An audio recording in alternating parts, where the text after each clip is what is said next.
Who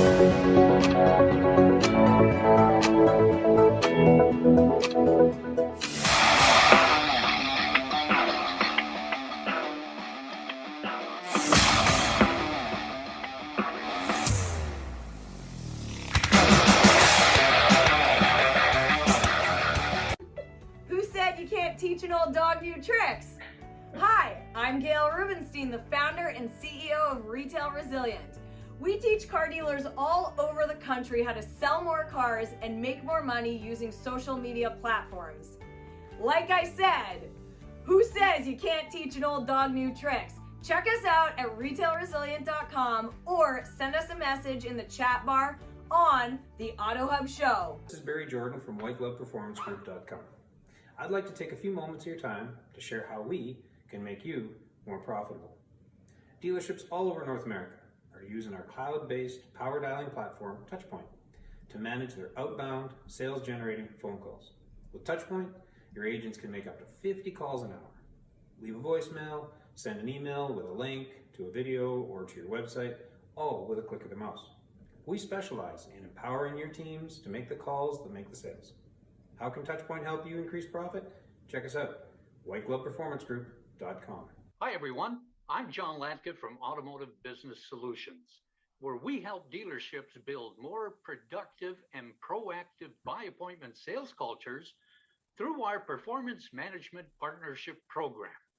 So, if you want to increase your sales volume by 2 to 3 sales per month per salesperson, call our toll-free number, 877-708-8484 for a free consultation. Thanks, everybody. Thanks to our sponsors. And love Gail's new video, by the way.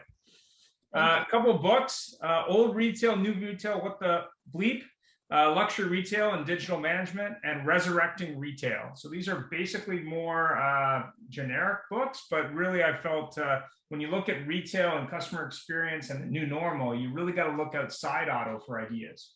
So those are just a couple books. Go ahead, Jeff.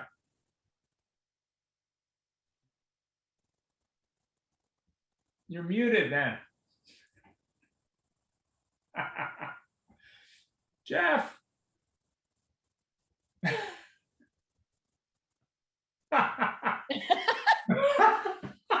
can't read Jeff, it. we can't hear you, man. You know, this is the new normal. This is the new normal with everyone being on Zoom and half of us being on mute, right? Exactly. So the new normal is a little bit of the Zoom, but also just from a disclaimer point of view. Go ahead, Jeff. Okay, how about now? So what I was saying is I learned from that video of the lady that you should not be looking at the camera, you should be looking away because it carries more impact. So my apologies, I did the one thing, the giant new normal faux pas. I did not take it off of mute because I muted it when I was coughing.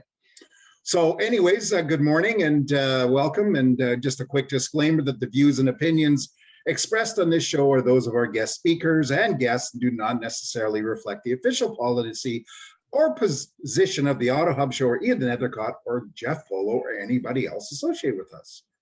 Thanks, Jeff. Ian.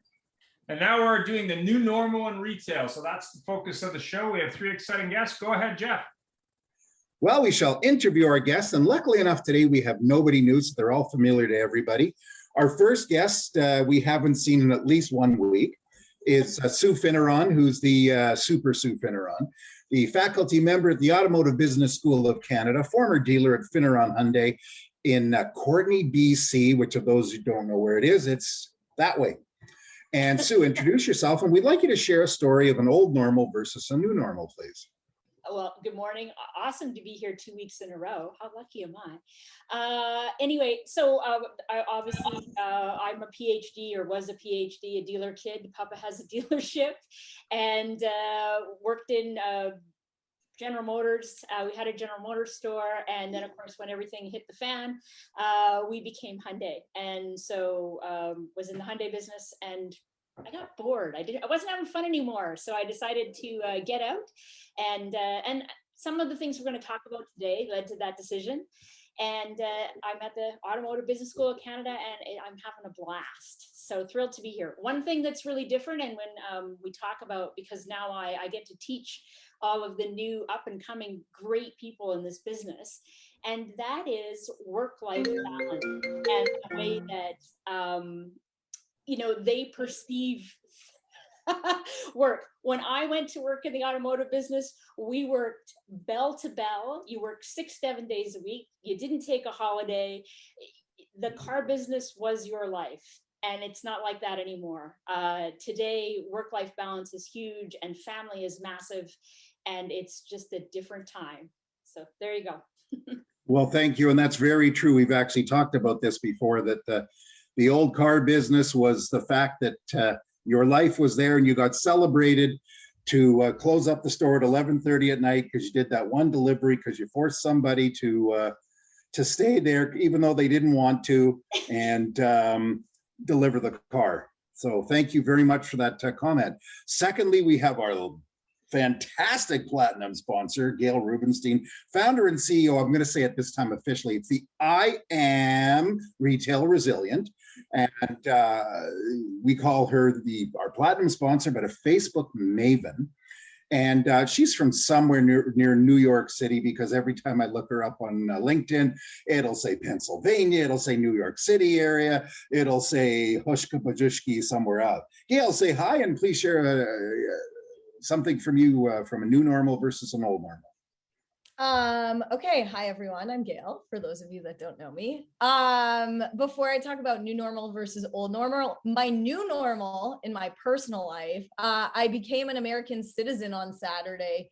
So I'm a Canadian and an American citizen, which I've waited a very long time to have this privilege. So, that is a new normal for me. But in regards to the car business and working with the Canadians and the Americans, I would say a new normal right now is car dealers. New normal is I only have used cars and I don't have new cars. So that's something that I spend my days doing in the new normal is, what do I pay for a used car, right? Because they're paying market value and then they're selling them for 20% over market value. And not really having very much new car inventory, not knowing when their new car inventory is coming, or getting very limited inventory. So that is a new normal right now, very new. For sure. And it is what it is. Thank you very much. Speaking of LinkedIn, I saw a post the other day of a big GM dealer in the States, and he shows a picture of his new car lot, and it's empty, literally. And over the entrance to the lot is a blocker, some Chevy Trax. And somebody commented, "What do you need a blocker for?" So it's just empty. And last but not least is Troy Glenn, a storyteller, coach, and director of sales for Western Canada at CDK Global, from very far from here, Surrey, British Columbia, which I can see from my window, just like Sarah Palin can see Russia. Troy, can you tell us more about yourself and new versus old normal story, please? Sure. Well, again, thanks for having me on, guys. I do work in the car business for CDK, but I came from 22 years in the hospitality business. So, you know, unlike Stu, I'm not, it wasn't part of my previous world, but because of that, I sort of come into this without any sort of preconceived notions, and it's given me a little bit of background, and especially in this new normal era. And, you know, looking at the new versus old, I think that dealers have been learning how to face new normals for a long time now, and not just now in the pandemic, which I know we're going to beat to death in the next hour, but looking back about 6 years, when I first started at CDK, we were selling digital advertising on our Cobalt websites. And I went into a dealer, GM dealer, and tried to explain to him, hey, listen, you need to shift your spend from a newspaper into digital. And he's like, well, what do you mean? And I said, well, you're spending $12,000 a week on newspaper ads. And if you shifted that to digital, you get, 8, 10x, whatever we were giving for ROI at the time. And he said, well, yeah, but then I wouldn't be in the paper. And so I think what people are realizing is it's this whole shift. And even Brian Benstock's been saying this for 10 years plus 20 years almost, is that there is no such thing as normal anymore. and you have to adapt and change, or if you want to survive. That's very true. Final thing I'll say on that is I certainly remember the days of Tuesday afternoon working on the ads and Thursday morning waiting for the Auto Trader guys. So definitely. Ian, please go ahead. Yeah, thanks for all those comments and welcome. We all know that there are probably hundreds, if you could pick, of the top 3 disturbances that that are in business today versus 2 years ago. What would those be? And let's start with Gail. Top 3 disturbances? Can I just Yeah. name one? Well, Yeah, obviously the one thing that people don't like talking about is COVID. You know, that has definitely interrupted and changed the way we do business. And that, you know, so dealers had to, when that happened, dealers had to become accustomed to new safety measures at their dealership, allowing employees to work remotely from home.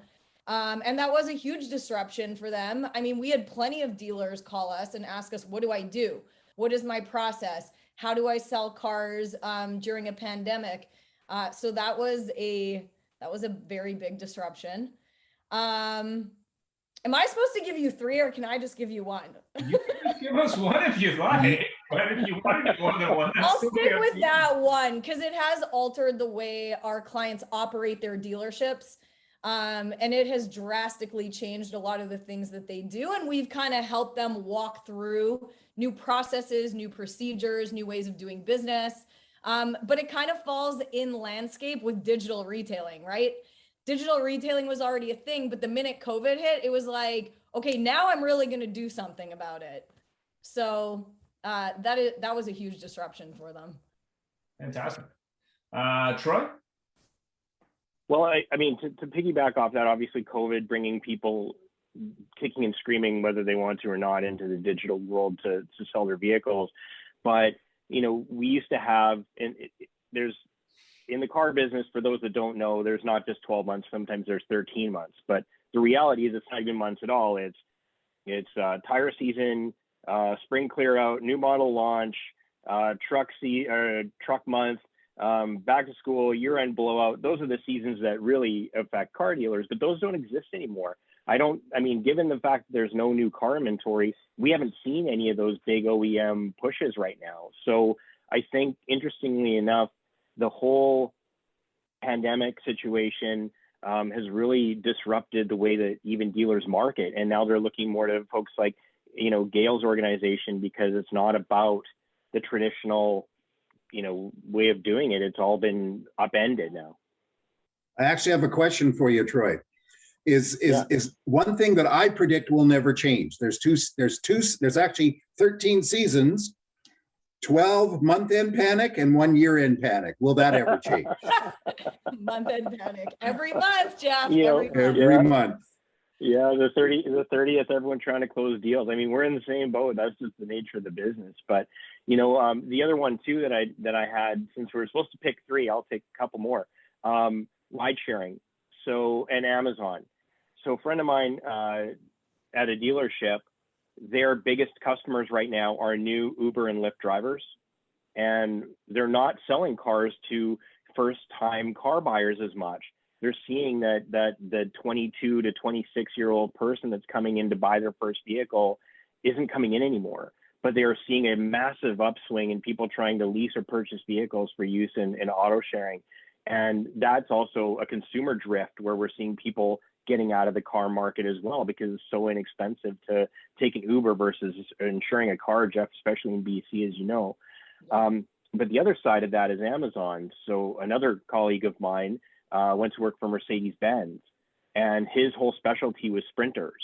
But they're backlogged on sprinters for 2 years because everyone is in the delivery business these days because of the new normal, where people want curbside and they want delivery. And right now, if you want to try to get a small van for that purpose, you're waiting almost 2 years for a new one.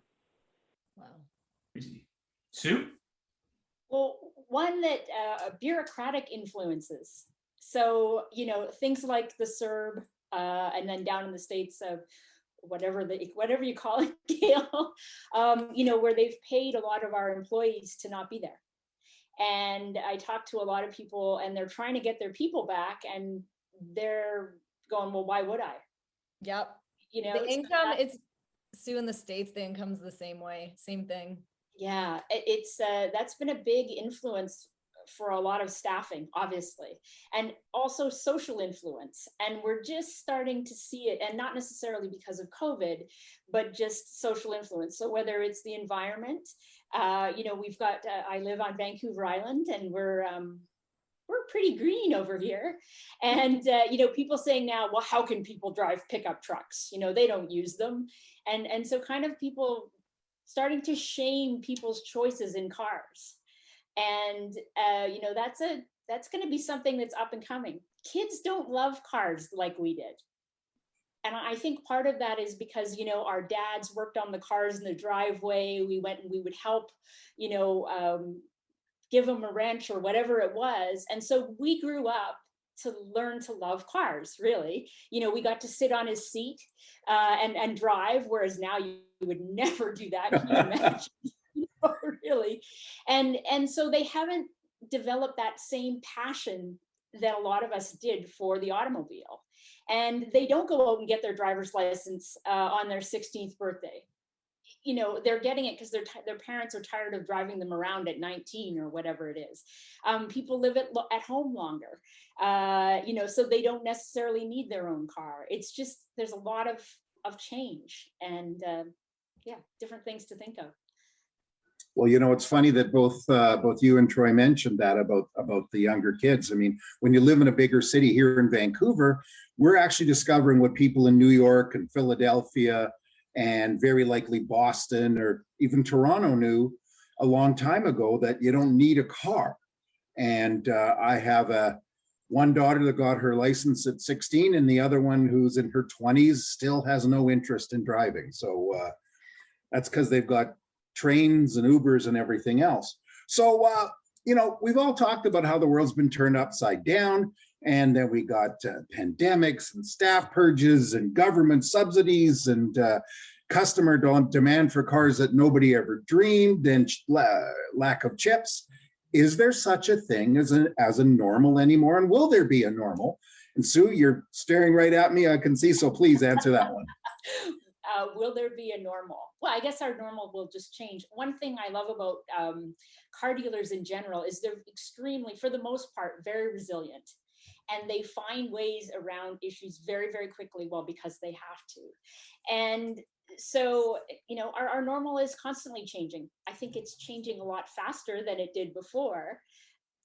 But yeah, and I was up in the interior talking to Mark Bannister Automotive Group a couple of weeks ago, and he was talking about inventory levels and how great it is that he really only has a month to a month and a half supply, and what effect that's having, obviously, on his floor plan and lot damage and even lot management.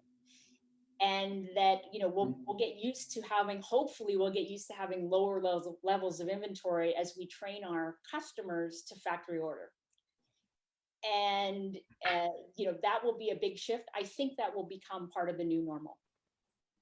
Yeah, what does scare me, I have to admit, from what you said, is manufacturers are, you're talking about pent up demand. They need to open plants, and as soon as there's supply, I got a terrible fear that new normal that you're just talking about is going to be the old normal, because they're going to say, well, something, if you want an F-150 Lightning electric, you're going to have to take 25 of the other ones.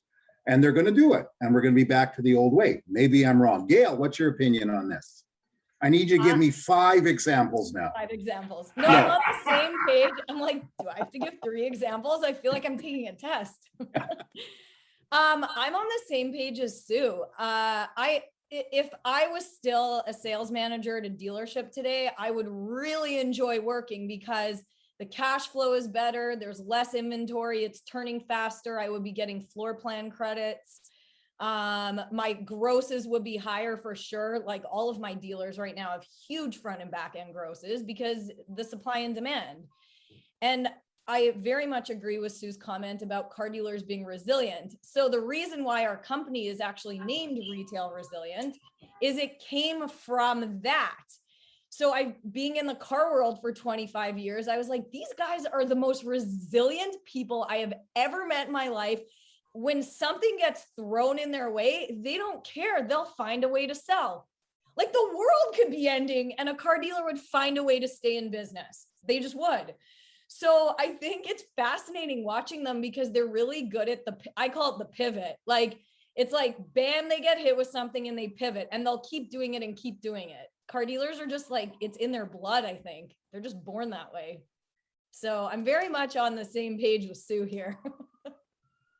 Yeah, no, we definitely, we're like a running back. We can pivot like you wouldn't believe.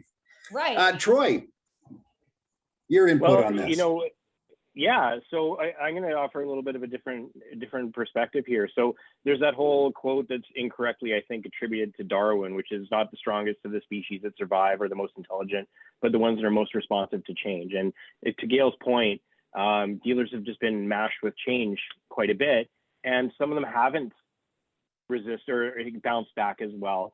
And some of them changed for a little bit, and then as soon as they were able to, went back to the old ways of doing things. We're seeing a lot of dealer consolidation because independent dealers maybe are just change fatigued. I don't know. We're seeing a lot of people like Brian Benstock, again, to use an example, where it's like, okay, so to Gail's point, we've got no new inventory this time. We've got no used inventory next time, whatever it is. As long as we've got ourselves diversified enough, we should be okay. And I think, you know, we will see another challenge. I mean, 20 years ago, 9/11 happened, and that killed my industry at the time, which was the hospitality industry. The pandemic affected globally everybody, but you know, we've also had the automotive crash when the economy broke back in 08, and who knows what the next one's going to be. Oil could go to $200 a barrel, or it could go to $10 a barrel. Both of them could destroy an economy. Either you can't afford gas, or you can't have no jobs. And so I think the idea of being resilient is not even adapting to what's getting thrown at you in the new normal. It's being prepared for the next thing that's coming that we don't know what it is yet. And I think that this pandemic has forced a lot of dealers and organizations like ours to say, okay, we can't expect this to run like a train for the next 12 years. Something's going to happen in the next 3 to 5. It could be an outside disruptor. It could be an economic force. It could be a global event.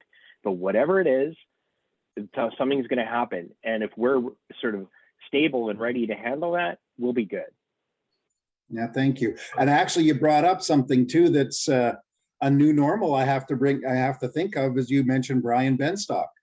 3 years ago, who heard of him? Who heard of El Patron? The well-known people in the car business were the people that produced, did big conferences and everything else. So look at how that's changed. I'd mentioned another person, but well, before you go off on that, what's interesting about those guys is if you go back 20 years, it was the local car guy that was a celebrity. So it's Wacky Bob on the corner, and Joe's Car Lot, who's been on the corner forever, who's got the crazy suit and everything must go, and there's inflatable apes on the roof.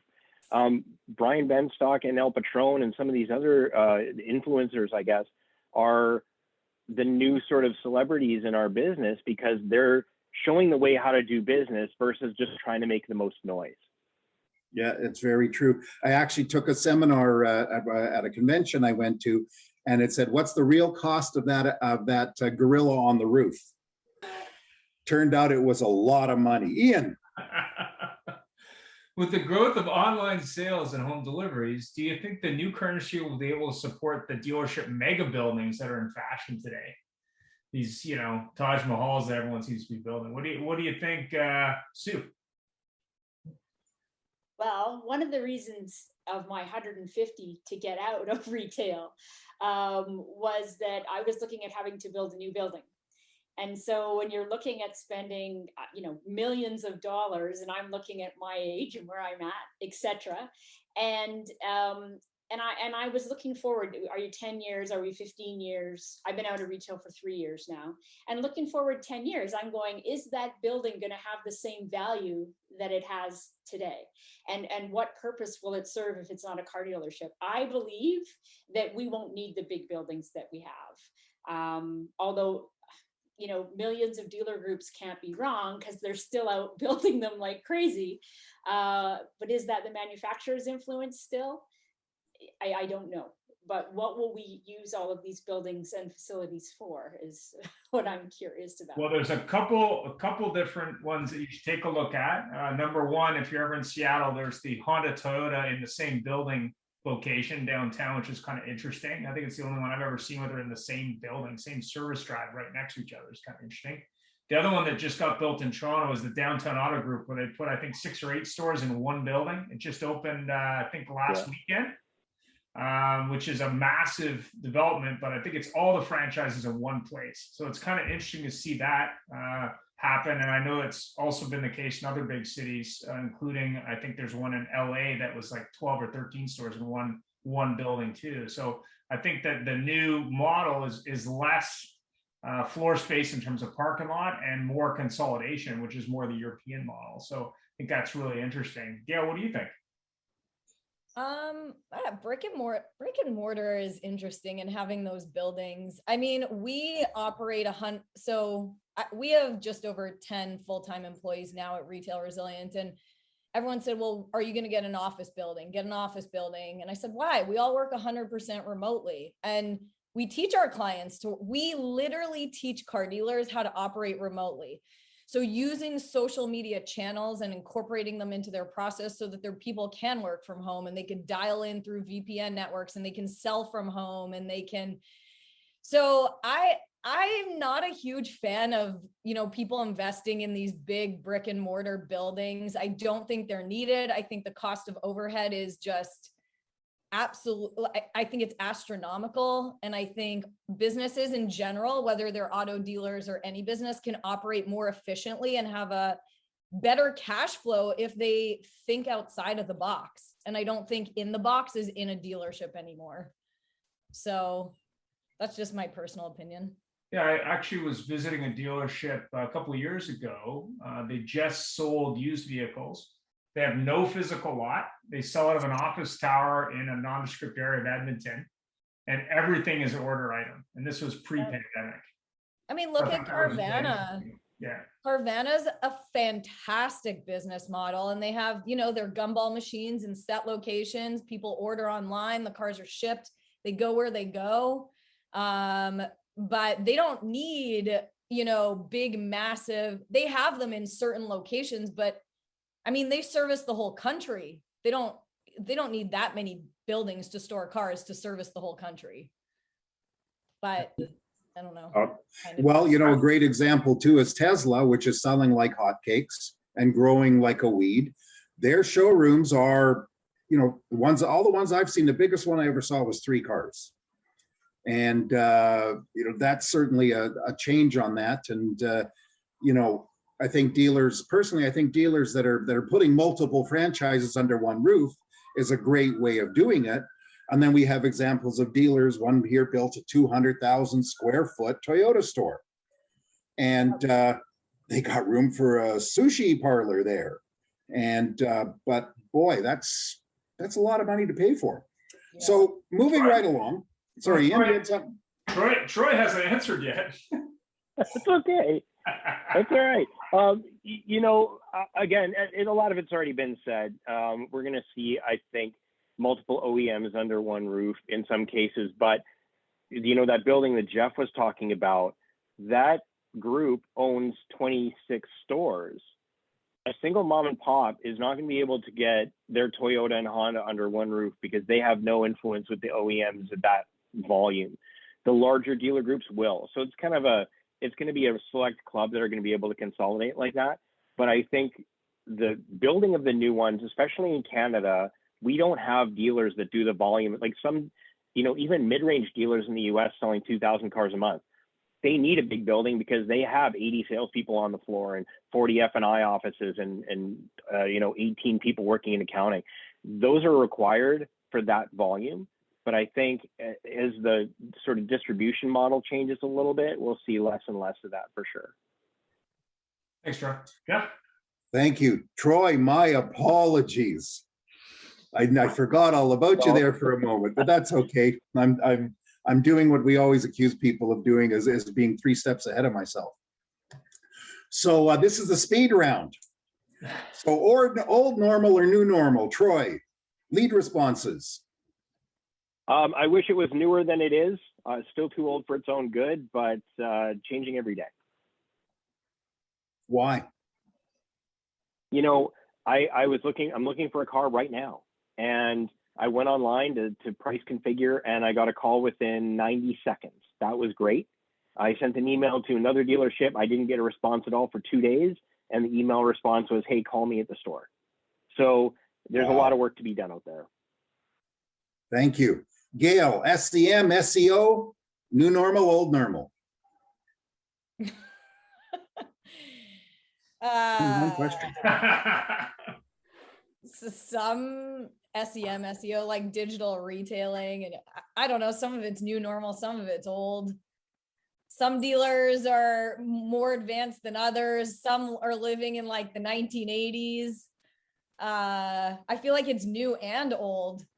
I mean, dealers are all over the spectrum there with SEO and SEM and marketing and where they think they should be investing their advertising dollars. It's all over the map right now. Yeah, we don't have to ask why. Sorry, go ahead. Well, I was gonna say, I think SEM and SEO is gonna become less important as businesses like Gail's tick up, where algorithmic modeled advertising is gonna take over. You're not even gonna need to Google what you're looking for because it's already in your feed. And that's gonna start to change. It's gonna be less about the traditional SEO and more about being in the right place in social. Well, I do have to say, in my chats with Ian, because Ian is certainly in that, is in the digital world business.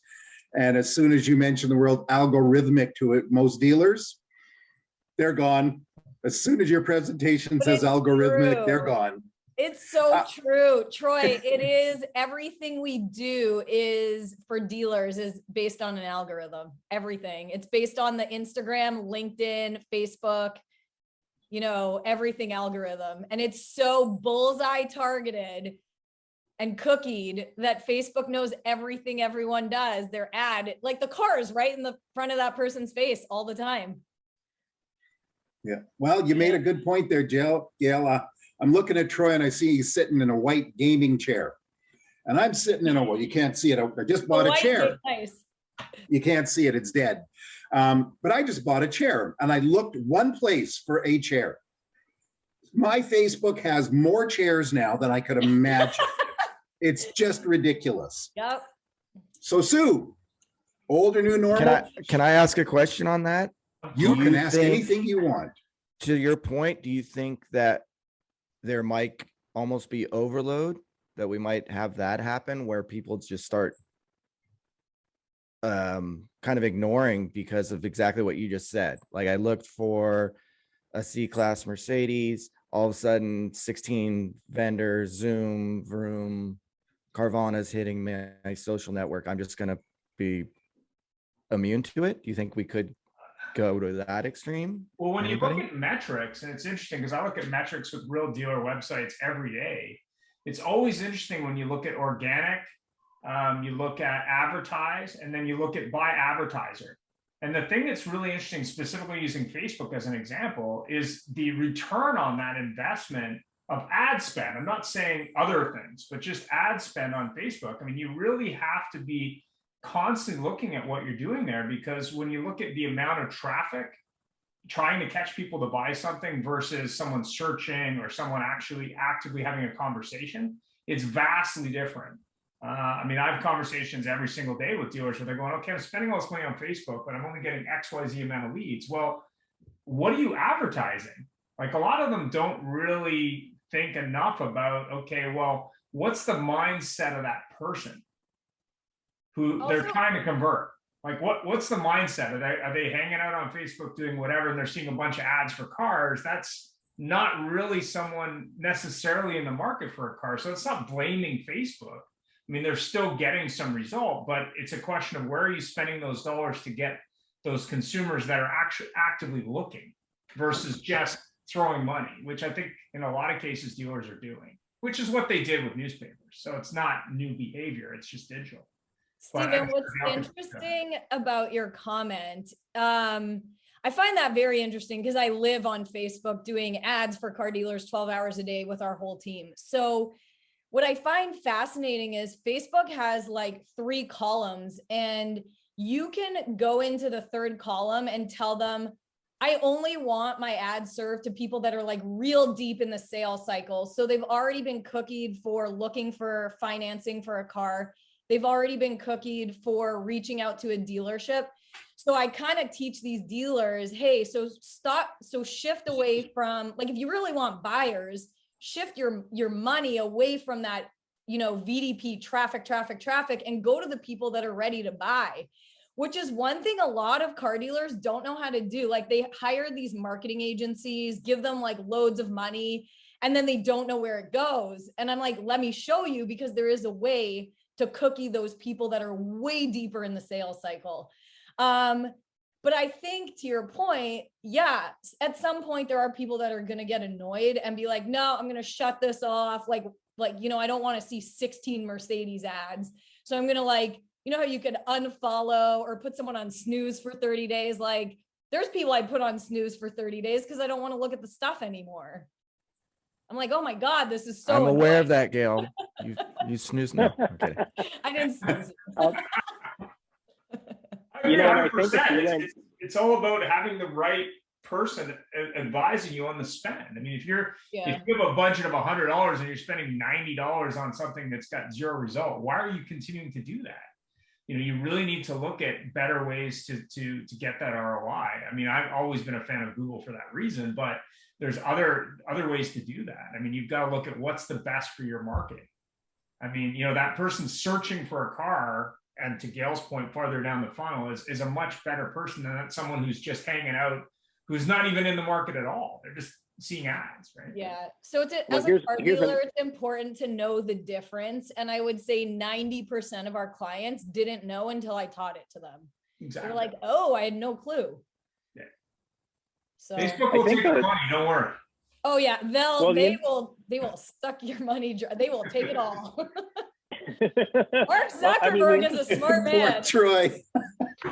No. I was just going to say the other new normal thing, though, is when you have organizations like Gale's and Ian's, it's not like the ROI part is is different, because if you're a dealer, when they go to buy an ad, all they care about is how many leads did I get. They don't care about what the quality of the leads are. In a lot of cases, a lot of dealers are more savvy now. Please forgive me for generalizing, but what they look at is, I only got 45 leads out of this instead of the 150 I got on my last thing, so I'm going to throw it in the garbage. But not to realize that those 45 are way more down funnel than the 150 garbage leads were before. So the new normal is not even they're looking at the wrong metrics. We have to educate people on looking at the right metrics and the quality of those metrics too. Yeah, I saw a post, I don't know who, on LinkedIn on Friday, is basically saying, should dealers hire a data scientist? Like, if you're a dealer group, you should hire a data scientist, because now you're being bombarded with so much data. How do you use it properly to make sure you're being effective? And I thought that was interesting. Yeah. Yeah. Great point. And don't forget to lean on your vendors either. I mean, if you have a vendor that's helping you and you don't understand, you need to get clarity. You need to understand, like, okay, what is it that I'm doing right? What is it I'm doing wrong? I can handle the truth. Tell me how I should, get better at this. I mean, don't just spend money to spend money, right? Yeah, I have a suggestion for a new position for people, and that should probably, and unlike me, which is joking, I think dealer groups should be hiring a person whose job it is to weed out everything and actually, what's the best term? Triage the best solutions for everything. But that's my 2 bits. So Sue, you're sitting there going, okay, I got to say something. Human resources, not just HR, human resources. Is it the old normal of the car business, or is there a new normal? There's I HR in the car business. Become more of the new normal, because again, we're in the people coming up. They're more touchy-feely. They have, you know, people now are allowed to show their emotions and allowed to talk about personal issues and personal problems where, you know, years ago we left that at home. Well, you tried to, but we just, employee engagement is going to become more and more important because, of course, it's hard to find fantastic people, and when you get them, you want to hang on to them. And so I think human resources becomes more important because we're investing more in great people so that we can hold them on. You know, young people today, when we started our careers, we were like, I'm going to work at that one place and I'm going to be there for 30 or 40 years and I'll retire and that'll be that. But now, if people aren't happy, they move on because there's somebody else that's going to pick them up. If you're great, you know, if you're a good employee, and also career path is massive for young people. They want to be able to come into a position and they want to be able to see a charted career path as they move forward. And of course, human resources and HR becomes really important, moving that person along and all of the processes and steps that go with it. So yeah, for me, it becomes more the new normal. Thank you very much. So have customers really changed? So Gail, I'm going to throw that to you.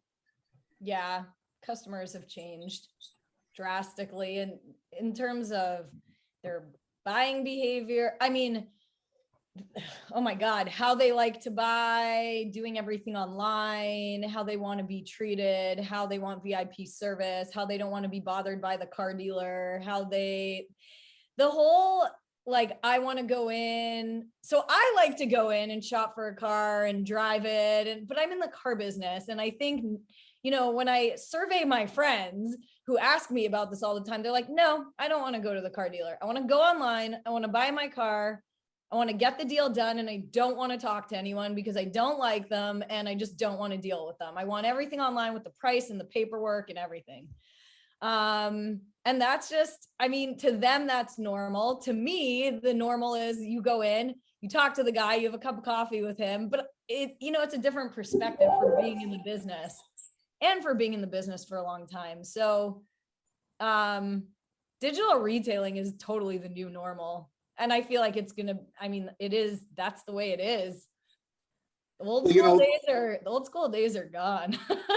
So to expand on that, what do these people do that say, I don't want to go in, I want to pick my car online, don't want to see anybody, they get their car, what happens if they just don't like it? Because I haven't met a dealer yet that takes it back like Amazon and says, no problem, just package it up and drop it off at the truck. Well, they go in. I mean, dealers are making them come in to do the paperwork, but I think that the dealerships, actually, I know from the dealerships that we work at that make it fun. So something we do with a lot of our dealers is social selling. So they make it fun and they have a different consumer experience now when the customer actually physically comes in. So that it really is fun. Like there's a red carpet, they get to take pictures with their car, they get to tag them on Facebook, they friend their salesperson. So they're trying to create this whole different experience so that those people that do 90% of the transaction in the, online on the front end, when they spend that 10% of time at the dealership, it's actually fun. That's kind of how they're accommodating the customer, so that they don't have those issues of like, we're not going to take that car back, or you could trade it in, but you just lost $4,000 because you drove off the lot. But that's kind of what we've noticed dealers are transitioning to or moving to in terms of process to accommodate that huge majority of the population that just wants to do business in that manner. So, Troy, no, Sue, we'll go Sue. F&I, old normal or new normal? Well, that depends on who you talk to, right? We have some dealers I've heard out in the eastern side of Canada that are taking away their F&I managers, which to me, I'm like, what? Yeah, hold on. And they're basically going down to the one person sales philosophy. So you just deal with one person. You don't have a sales manager. You don't have an F&I manager. You come in and the person you speak to does the whole entire thing. Now, I can't imagine that your closing ratio on products would be high enough. I don't know. I think the jury's still out. For me, F&I is becoming more and more and more important all the time as we get, especially, you know, because of Car Gurus and Auto Trader with it. Is it a good deal? Is it a great deal? You know, as our pricing becomes more one price, I think we are headed to more of a one price model. Maybe right now we're in a bit of a blip because you can kind of ask whatever you want because there isn't enough supply. But once we're through this blip, you know, a year from now, I think F&I just becomes more and more important all the time. So that's my 2 cents. Well, I do have to say something that would scare me, not so much in Canada, but in the States of going to that one person. Because I know in so many states, compliance is a big deal in F&I. Yeah. And I couldn't imagine somebody being trained to know everything about every car, about making this a great sales experience, about the proper introduction to service and accessories, and then to make sure that their paper's covered and the dealership isn't exposed because they did not offer them critical illness insurance because the customer was sick of spending 17 hours with the same person. But Jeff, as we go through, you know, you've got customers coming in that are more educated than a lot of the salespeople they're talking to about the vehicle because they've done 90% of the research at home. They've already made their decision when they come into the store. So that counseling of the sales process isn't quite as vital as it used to be, right? Then as we go through, we're now using more of a menu selling. A lot of people are in F&I. So they're using menus. So all of those things are going to be offered. You know, we have tools of the trade that will allow people to do that one-step processing. Plus, and I got to say, old school, we think old school, and we need to turn that shift around. People are very capable, and we need to be able to, you know, allow them to be who they are. We short sell a lot of people. We say, oh, nobody could ever do all that. But believe it or not, they actually can. We did it, right? I've taken a deal from nothing all the way through to the service department. So if I can do it, anybody can. Oh, you're special though. Oh yeah, right. But you know, we talk old normal versus new normal. And you know, Tesla's supposedly this great big new way of selling cars, great way of building cars, great way of cars. The other day I drove by and by accident, I'm in a sketchier part of town and I see a Tesla service department. And there must have been 60 service bays in the Tesla service department. And in the back of my mind, I was shocked because they don't need service. So it's pretty peculiar. So I think you're seeing a trend there, Jeff, though. You're seeing a trend where the OEM and digital retail, they're all moving towards more pre-sale for the business office. And also, I mean, Brian said this years ago, I mean, the biggest challenge is, do you need a specific F&I person to do anything but get approval? So that's the other thing that I think a lot of dealers are fighting with, the cost of that. But I don't know, I don't see a specific answer there, but go ahead, Jeff. Well, actually, I'm getting sick and tired of watching American TV and seeing Barnes and Celino and Barnes and Sam Bernstein law offices for injury, and then the mesothelioma people. So I'm waiting to see ads coming. Did a car dealer not present to you this insurance product? Call me. You might be entitled for money. Final question on the speed round, and I'll put it to Troy. OEMs, are they new or are they still the old way? Well, I mean, they build the cars, don't they? So they're always going to be required. And with the OEMs, you know, they have to control the brand to some extent.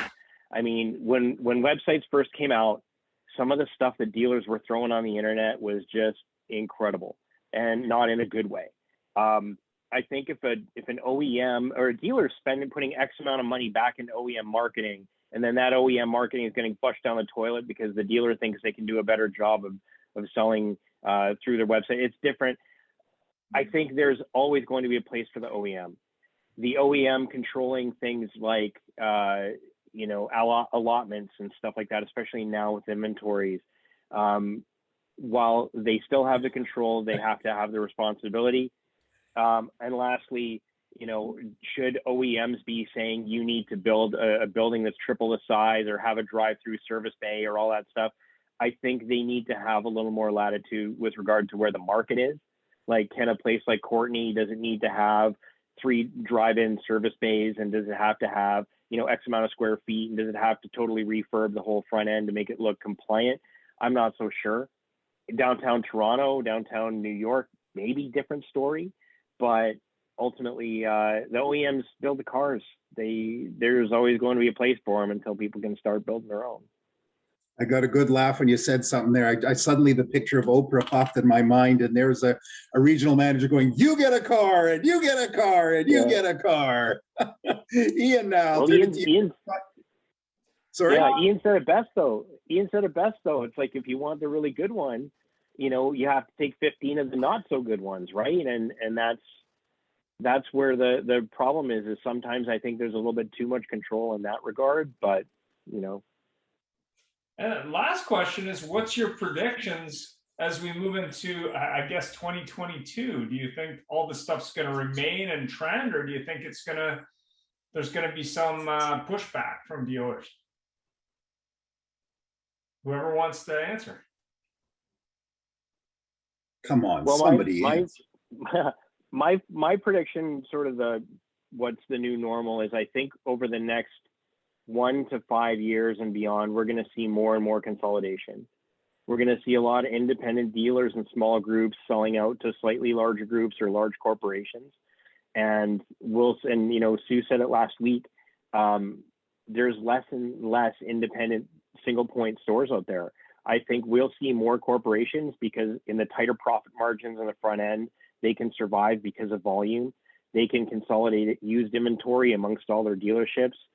They can cross-train their employees, and their HR has people have more of a career path. I think consolidation, there was a big pause on it during the first start of COVID when every group held onto its cash. They didn't know what was going to happen. Now that we've gone through the bulk of it, I think we're going to see a boom in consolidation and buy sells probably over the next 2 years, 3 years that we've never seen before. Gail? I don't even know if I can answer that question on what my prediction is. That is, I have actually thought about that in the past week or two, like what's going to happen in the industry over the next 1 to 5 years. How can our company position ourselves to best help car dealers with whatever is going to happen? And it just seems, I don't know. I mean, who knows? Maybe they don't consolidate and all of a sudden the manufacturers start pumping out cars again and it all goes backwards, or maybe they consolidate. Like I don't think I have a prediction, but we are fully prepared to pivot with them. Well, Gail, I have to say, if they consolidate, your job's easy. You're just going to have to present to 25 different people. Right. Sue, I mean, you deal with existing dealers and also new people in the industry. What do you think? Well, I mean, I think looking out, not just within a year, but 5-10 years from now, that smart mobility piece, you know, the ride share, the car club, you know, so you're not buying a minivan anymore to commute to work because you got to take the kids to soccer on the weekend. You have subscribed in a ride sharing, and during the week you have a small car, and on the weekends you get the minivan or you get the SUV. And I think that dealers that are willing to adapt and find a way to become a part of that smart mobility are, you know, we really need to be focused on that. And that's where we're headed. Yeah, I mean, when you look at programs like Porsche's done, and I think Open Road has done some programs, there's other companies now trying to figure out this subscription model where you can adapt car ownership to people's needs. Obviously, the car sharing models in big cities, mostly globally. And I see an emergence too of a lot of this micro transport, which I see more and more of now, where people are really getting creative with other modes of transportation, and to the point where some of these, I saw one the other day there, it's a retailer that retails just micro mobility devices of various types, you know, be it that ride on wheel to that, you know, there's all kinds of stuff. But I think that's kind of interesting that you're seeing sort of that different mode of transportation, which you wouldn't have seen 10 years ago, other than little kids on skateboards. I mean, Yeah, you're definitely seeing a lot of that too. Any I- final thoughts, Jeff? Sue was saying something. I was I just could gonna see say, her. to that point, I was up in Kelowna a few weeks ago, and all over Kelowna, like in the middle of nowhere, there'll be an electric scooter just parked there. Like out in the country, and there's an electric scooter, and that's part of their ride share. And it's just by subscription based, and you run your credit card through or punch in your code, and away you go. And then you just leave it when you're done. Same with the car program. And I think COVID put a bit of a hitch in it, because all of a sudden people didn't want to share cars because they wouldn't be sterilized and all that sort of thing. But I think as we come out of the pandemic, the ride share is just going to become a bigger part of our market, whether it be on a scooter or in a car. I mean, Well- groceries, not grocery stores, pharmacies, big pharmacies and big box retailers selling this stuff now, which is interesting. Yeah. Well, you mentioned car sharing. For a while there, I traveled with a pocket Lysol spray, and if I ever did a car share, or a car hire thing, that I'd sprayed around the inside of the car and waited 2 minutes. So thank you all for joining us today. We appreciate it. Thank you for tuning in. We're getting a lot of great feedback from people, how much they're enjoying it and how many people are listening to us. Our podcast, I don't want to call it views, but listens have gone through the roof. So thank you very much for your support. And my final saying is every show I keep saying, wow, that was the best show yet. I really enjoyed this show, and thank you so much. And really nice to see smiling faces there, and Steve with his colorful headphones on. And Steve, why is it every time that you're on our screen, the same guy walks by that door behind you? Every time. I plan it Thank that you. way. I tell him, I'm like, run back and Exactly. forth. Look, make it look like we got lots of people here and we're busy. Run back and forth. Yeah. Ian, I'll leave it to you. Thanks very much, everybody. Have yourself a great week. All the best.